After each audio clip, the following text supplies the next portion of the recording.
we are going through in theory. This part is cerebral cortex.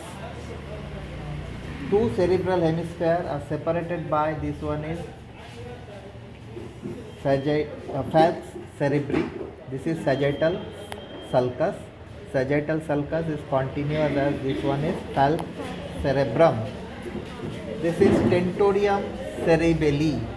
Here you can see this is the dural fold. Dural fold coming here, separating cerebrum and cerebellum. This one is tentorium cerebelli. This is the area where cerebellum lodges. Okay. As I have already told you, this transverse crest is related to this tentorium cerebelli. Falx cerebelli related to this vertical crest, one on superior, one on inferior. This is for falx cerebrum, this is for falx cerebellum. Now, just below this, here you can see there is a white band. This band of white fiber, these are commissural fiber which are connecting similar area of opposite hemisphere. Say for example, frontal lobe to frontal lobe, to frontal fiber, occipital lobe to occipital lobe, to occipital fiber, parietal lobe to parietal lobe to parietal fiber. What is the function of this fiber? These are commissural fiber connecting the two hemispheres as a data cord. As we have seen that if a computer has two hard disks and a backup hard disk is there, to save the things on a backup hard disk. So if this hard disk is get crushed, another hard disk will save the document. Now, say for example, in an accident, my right hand is in plaster for 1 month. So I have to write through left hand. This motor movement for learning whatever I have learned, that is saved in left hemisphere. But when I'll try to write in left hand, what will occur? The right hand has the left hemisphere had copied it to the right hemisphere, and that right hemisphere will give instruction to left hand. So that is how it works. Half of the hemisphere, whatever here is restored in memory cell, that can be copied to the right hemisphere to left hemisphere, and vice versa. Whatever has been in memory cells of the left hemisphere, that can be copied to the right hemisphere. For that, this fiber is called as corpus callosum. Okay. Below corpus callosum, here you can see there is a groove. This is lateral ventricle. This lateral ventricle is connected to this area, interthalamic ventricle, that is called as third ventricle. So lateral ventricle is like wings of an eagle, and those are connected by foramen of Monroe, and in the middle, the thorax of the eagle is the third ventricle. The third ventricle is between the thalamus and hypothalamus of right side and thalamus and hypothalamus of left side. So this is called as interthalamic space. Okay. So this is the interthalamic space, which is one side, one wall, one lateral wall of the third ventricle. Now this third ventricle is connected with the fourth ventricle. Fourth ventricle is bounded. Here there is cerebellum, and here there is pons medulla oblongata. Okay. Between pons medulla oblongata there is a space that is called as fourth ventricle. The floor is rhomboid shape, but otherwise it is tent shape. Okay. So on a sagittal section it will appear triangular. On a sagittal section it will appear triangular because floor, we are not seeing the floor, we are seeing from a sagittal section. It will appear triangular because this is how cerebellum is situated, and this is how pons and medulla oblongata is situated. So here there will be a triangular gap. That will be the fourth ventricle, and this is connected with third ventricle by a duct, that is aqueduct of Sylvius. When you are studying occipital bone, we have seen that this surface is called as Sylvius. So here, here there is a duct formation, which that duct is actually a continuation of interthalamic sulcus. Above there is thalamus and below there is hypothalamus. Between thalamus and hypothalamus there is a half of a refill-like structure. That is a sulcus. So two sulcus connect to form a cylinder or tube, and that tube continues here as aqueduct of Sylvius, and here there will be floor of fourth ventricle, and this is cerebellum is the roof of fourth ventricle. Now you may say, sir, this is lateral ventricle, and this is on the opposite side there will be also lateral ventricle. So they are continuous? No. Here there is a something like this. There is a midline septum. That midline septum is called a septum pellucidum. That septum pellucidum separates between lateral ventricle of right side and lateral ventricle of left side. Okay. And below that there is a choroidal plexus. There is a choroidal plexus that actually produces this fluid, which will ultimately the main source of CSF. The fluid of CSF is mainly secreted by this choroidal plexus. Okay. Now we are coming to the lower part.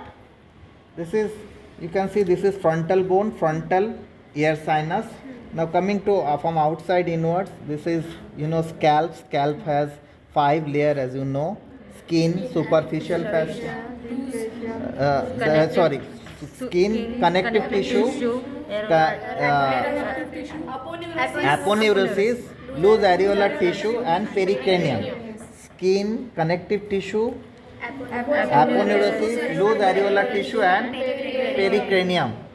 And after that, pericranium, there is upper table. After upper table there is dipole stem, then lower table there is endocranium. Then there is pad, that is on the opposite direction dap, dura mater, arachnoid mater, and pia mater. After that there is cerebrum, cerebral cortex, and this part is medulla. Okay. Now below this, coming to the bony structure, this is frontal ear sinus, this is sphenoidal ear sinus. In between there are ethmoidal ear sinuses. Okay. Now basilar part of occipital bone forms roof of the, this is the basilar part of the occipital bone, and this is rostrum of the sphenoid, that is forming roof of the pharynx.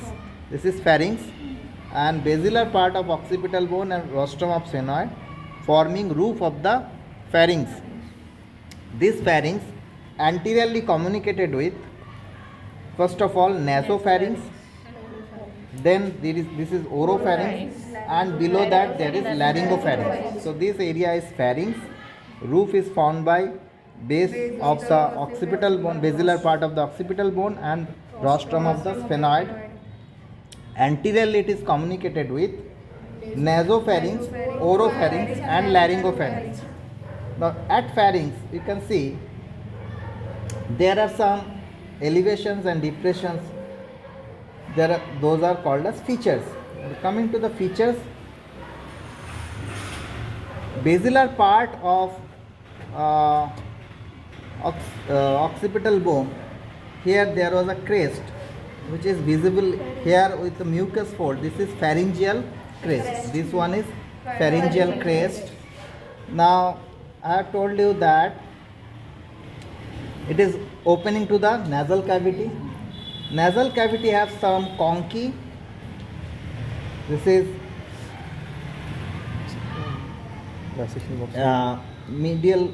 This is inferior concha, middle concha, and superior concha. And the meatus are supreme meatus, superior meatus, middle meatus, and inferior meatus. So 3 conchae and 4 meatus are there.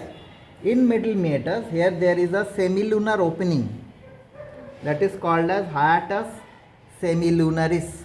This semilunar opening is called as hiatus semilunaris. Most of the ear sinuses get communicated by this hiatus semilunaris.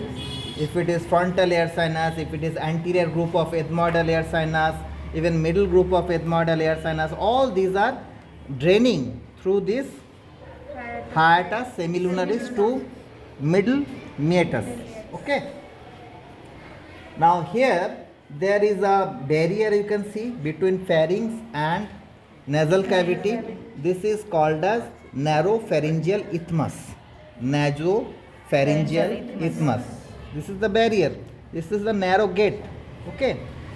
Sometimes this nasopharyngeal isthmus, here there is near this nasopharyngeal isthmus there is a pharyngeal tonsil. This tonsil may get enlarged. If this tonsil enlarged from both sides, then this passage will be blocked. If this is further enlarged from both sides, it will come closer and the root will be blocked. Then that is forcing patient to take breath from mouth. So there will be adenoid phases. Patient will breathe through mouth. Whenever patient become subconscious or listening something very with concentration or sleeping, even when sleeping, mouth will remain open. So those patients have always mouth open, that is called adenoid phases. Now this point is opening for auditory tube. Here you can see there is an opening for auditory tube, and that opening is guarded by an elevation that is called as tubal elevation. Okay. Now here you can see from palate to pharynx there is a fold going, that is palatopharyngeal fold. This one is palatopharyngeal fold. This one is from palate to pharynx there is a fold going through, that is palatopharyngeal fold. From tongue to pharynx there is a fold going through. This is palatoglossus. This is palatoglossal fold, and from tongue to pharynx here there is a fold which is called as glossopharyngeal fold. Okay. So there are many folds: palatopharyngeal fold, palatoglossus fold, glossopharyngeal fold. Or beneath all this fold there are certain muscles, which muscles are called as which those muscles are of corresponding name. Beneath palatopharyngeal fold there is palatoglossus muscle. Beneath palatoglossal fold there is palatoglossus muscle. Beneath glossopharyngeal fold there is glossopharyngeal muscle. So the folds are according to the name of the muscles. Now below that, here actually is located larynx, which is not visible here clearly, and this part related to larynx is called as laryngopharynx. In this region here there is another feature which I have already told you in the class, that is pyriform fossa. Pyriform fossa, where original American people used to smuggle diamonds for their revolution. Okay. Now this is tongue. This is gynoid tubercle. From gynoid tubercle you can see a fan-like muscle is going from tip to the base. Some fiber going to the tip, some fiber going to the base. This group, this all fan-like muscle is called as genioglossus muscle. And this is the anterior two-third of the tongue. Anterior two-third of the tongue, where you can see different types of papilla. On the side, papillae foliati. Here all through there is papillae filiformis. In the middle there is papillae fungiformis. Here there is vallet papillae. These are vallet papillae at the junction between anterior two-third and posterior one-third. This one is lingual tonsil. This one is lingual tonsil. So here we have seen pharyngeal tonsil. This is lingual tonsil, and these are palatine tonsil. So pharyngeal tonsil, palatine tonsil, lingual tonsil. Again on this side, palatine tonsil and pharyngeal tonsil. It makes a pentagon. Pentagon is the defense headquarter of America, but here it is defense headquarter of our digestive and respiratory system. Any infection has to pass through this pentagon before infecting digestive tube or respiratory tube. So this is called pentagon of our system, digestive system or respiratory system, and this is also known as Waldeyer's ring. WAYAL Dayer's ring. ठीक है, Waldeyer's ring. This is two names are there. Short note may come as Waldeyer's ring. Short note may come as pentagon of pharynx or whatever. So it is formed by lingual tonsil, palatine tonsil on either side, pharyngeal tonsil on either side. Okay. Now imagine a point here at this is lingual tonsil, palatine tonsil, pharyngeal tonsil. So the diamond shape is, this is lingual tonsil, this is palatine tonsil, and this is pharyngeal tonsil. On opposite side also there is pharyngeal, there is palatine, and there is lingual. So there will be a diamond shape or pentagon shape. Waldeyer's ring will be formed. Okay. So this is only half of the Waldeyer's ring or half of the pentagon you are seeing. Now this already have been discussed in the classroom. This part is called as vestibule of the mouth. This is anterior wall of the vestibule of the mouth, and anterior wall is bounded by, here you can see this is gingiva or gum. These are alveolar process of maxilla and mandible, which having gomphoses type of joint and holding teeth. So these are the anterior wall, posterior wall, and here this is mouth cavity rather, and this is a posterior wall. This is the anterior wall, which is bounded by lips. So between lips and teeth, this is the vestibule of the mouth, and this is proper oral cavity.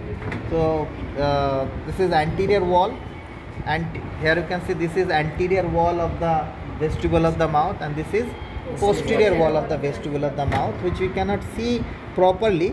This is the vestibule of the mouth, and this is oral cavity.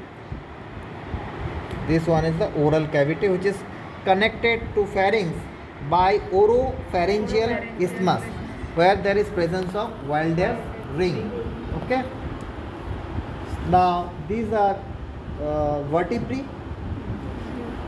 First you will see this is occipital bone, basilar part, then first cervical vertebra, second, third, fourth, and at the level of fifth, sixth you will be able to see laryngopharynx and larynx.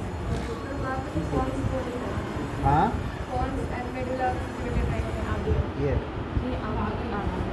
ये foramen magnum, यहाँ पे pons magnum. This is spinal cord. You can see this is foramen magnum. This is foramen magnum. This is spinal cord. So here the hindbrain passes to foramen magnum. This is the pons medulla oblongata, and here there is cerebellum. So there is the fourth ventricle. Okay. So this is coming to the cerebrum again. This is the occipital pole. Here there is visual area number 17, 18, 19, and frontal pole is for our higher judgment like social consequences. What should I do? What should not to be done? The religious truthfulness have come from this area actually. What is to be done or what is not to be done, and from that actually religious do's and don'ts have come from this area. So जो हम बोलते विवेक, विचार, ये जो सारे चीज़ें, all these things come from this frontal lobe. Okay. On parietal lobe you can see there are Broca's area of speech वगैरह. We will see on the superolateral surface all those details. Okay. So this much for today. Here there is also circle of Willis, which is This is basilar artery. Two vertebral artery joined to form basilar artery, and that basilar artery, and here on from front there will be internal carotid artery and cerebral artery. All these things at the base of the brain forms a hexagon that will supply the brain. That is circle of Willis. Okay. If the specimen is fresh, we can also see here at the lower margin of the base of the brain, mammillary bodies, perforating substance, all these things. Now, what is perforating substance? I have already told you these are there is a circle of Willis. From that circle of Willis, some arteries goes laterally. We have seen meningeal arteries, impressions on the parietal bone, and some arteries goes medially. Those arteries goes medially, perforate this base of the brain. Some from anteriorly, some from posteriorly, and those perforations are appearing here as anterior perforating substance and posterior perforating substance, which will be at the floor of third ventricle, anterior perforating substance and posterior perforating substance. And similarly at the floor of the third ventricle, we will be also able to see optic chiasma and mammillary body. In another day we will see a whole cerebrum, and on base of that cerebrum we will see those structures. Okay? एक एक छोटे छोटे group में देखो.